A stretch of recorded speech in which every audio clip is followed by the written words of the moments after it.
AM 1220 KHTS. Carl Goldman with you here at your hometown station. We're going to be spending the next hour talking with our Chancellor of College of the Canyons, Dr. Dianne Van Hook, about Measure E, something that's going to impact all of us, and all of it is good stuff for the Santa Clarita Valley. We're going to learn about that as well as more about what the college is up to, and really talking with a visionary who I've known now for, it's hard to believe, 26 years we go back. But before we get into this, today's a sad day for me, and I know for you too, and really for Santa Clarita, because we lost a great man, and that's Remo Belli of Remo Drums, passing away on Monday night. And I had the pleasure of really getting to know Remo and his wife Ami. Jerry and I have been close with them for many years, working on a number of exciting projects that we're still going to be continuing, so the memory will live on. But I know he also had a really, really close attachment to the college, and I know that was a loss for College of the Canyons as well.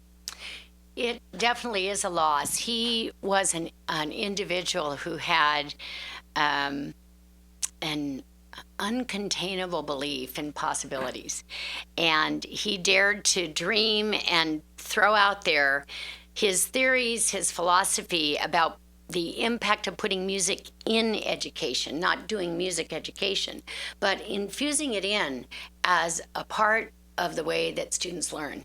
And as a result of that, he had amazing ideas that some people were threatened by, I think, because it challenged them to think about the premises on which they were either doing education or, as a matter of fact, treating people who were ill. So we first became acquainted with Remo Drums through Brock Carricker, and he was on our foundation board. And very shortly thereafter, Remo made arrangements to do drum circles with our Child Development Center, and that was one of their primary fundraisers. And the relationship progressed over the years.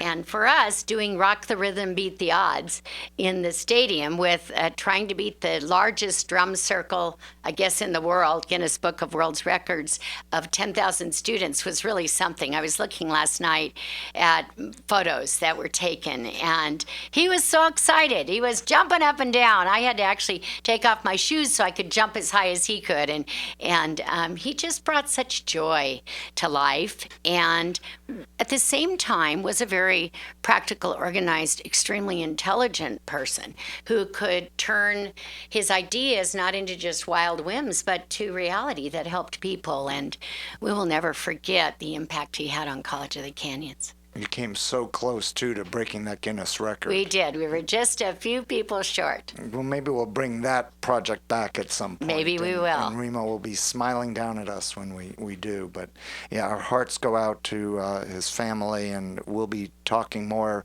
from KHTS's standpoint, talking more about the greatness of Remo and the impact he had on Santa Clarita and the entire world in the upcoming days and weeks. And the projects that we have begun with him will continue. So that's an exciting piece of this. Shifting over now, Carl Goldman, AM 1220 KHTS. We're here really to talk about Measure E, and that's a bond measure for College of the Canyons that's going to be appearing on our ballot this coming June. And Dianne, why don't you just share with us what Measure E is all about? Measure E was placed on the June 7th ballot by the Board of Trustees so that College of the Canyons could acquire the funds that it needs to do many worthy and in-demand projects at both campuses, Canyon Country and Valencia. The point of building facilities is to expand the capacity for the people who live in the Santa Clarita Valley. The facilities create the venues in which courses, programs, training can be offered to our students as well as our businesses, and we can all work together to create the most vital economy that can be possible, which benefits everyone. So College of the Canyons is full. We have about 4,400 students that cannot get classes at all. We have another 4,000 on wait lists every semester, and we cap our wait lists at 20. So if we release them, I'm not sure how many that would be. What's the population right now of College of the We Canyons? have a little over 20,000 students each semester that go to College of the Canyons. And due to the population projection for increase in the Santa Clarita Valley, as well as our own College of the Canyons population increase, which is not something we come up with, it's from an outside data source, we anticipate growing by 50% to around 30,000 students in just in a little more than 12 years. So it's a steep climb. And a surprising statistic for me is the amount of students that come from our high schools here in Santa Clarita who end up going to COC, and that number is what?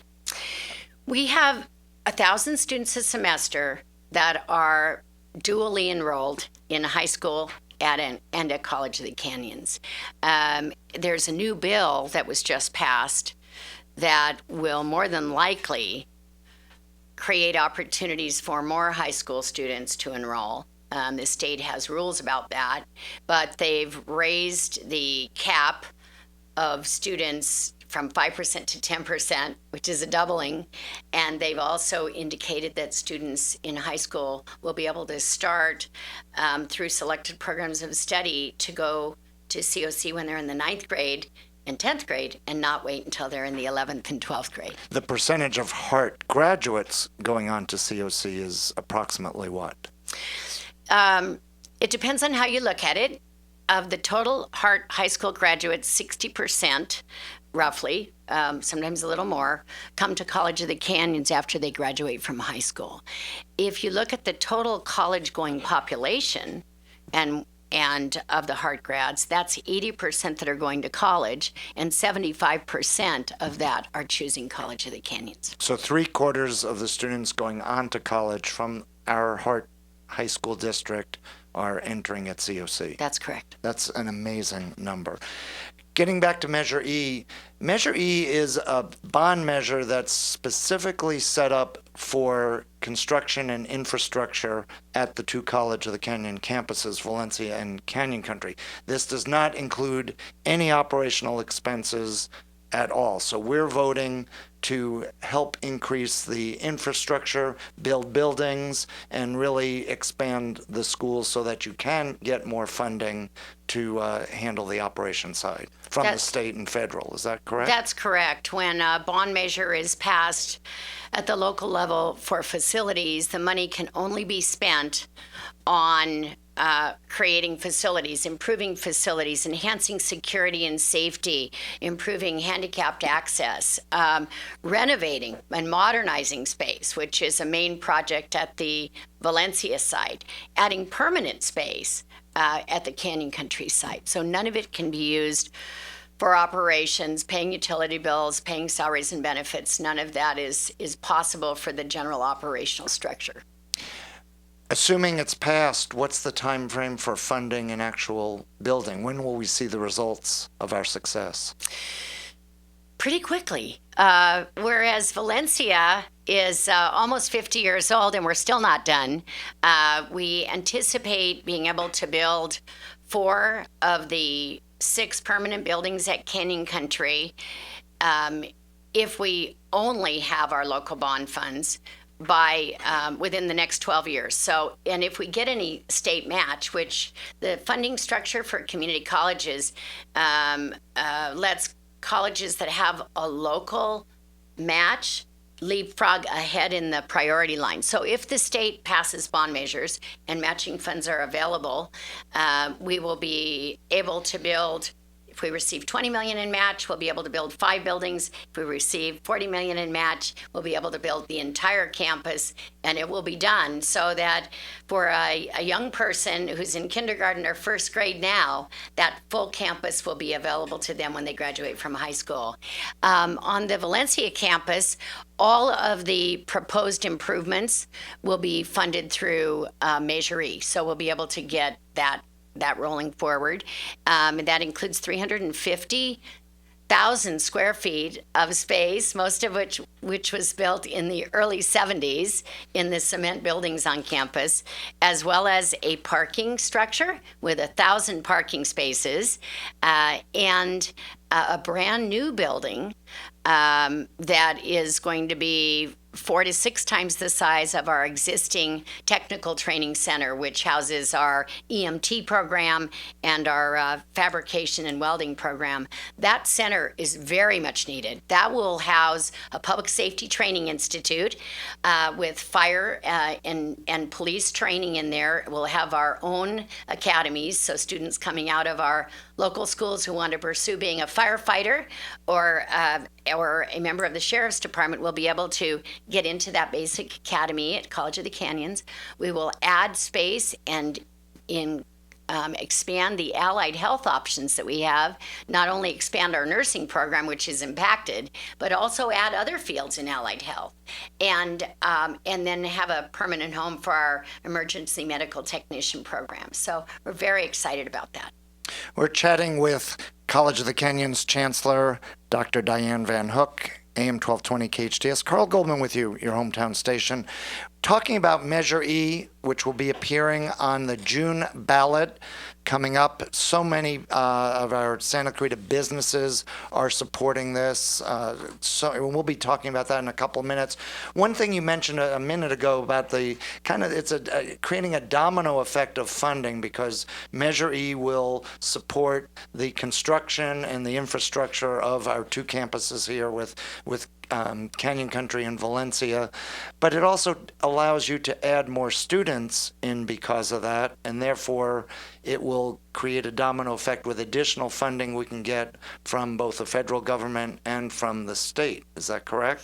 The college doesn't get any operational dollars from the federal government. We apply for federal grants to allow us to jumpstart and create new programs. The basic funding that we have comes from the state of California,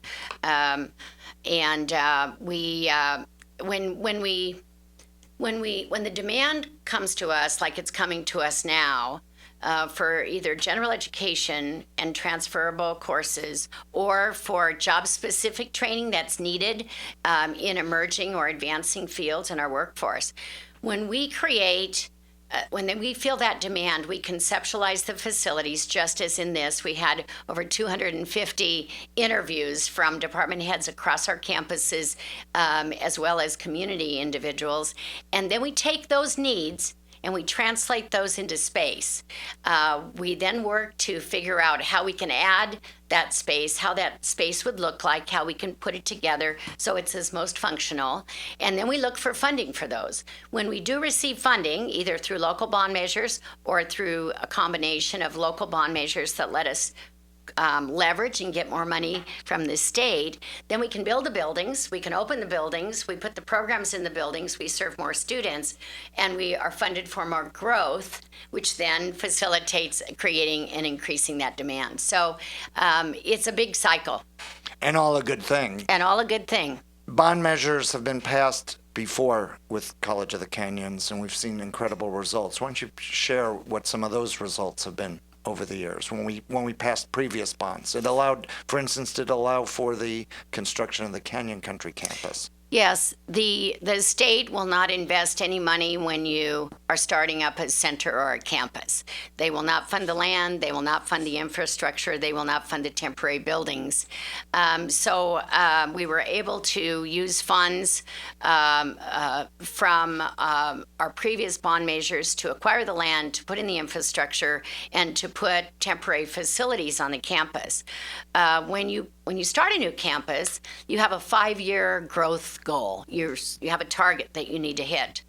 And our target was 3,500 students. The day that we opened, we had 3,532 students. So we exceeded our 5-year target the day that we were there, and Canyon Country has continued to grow.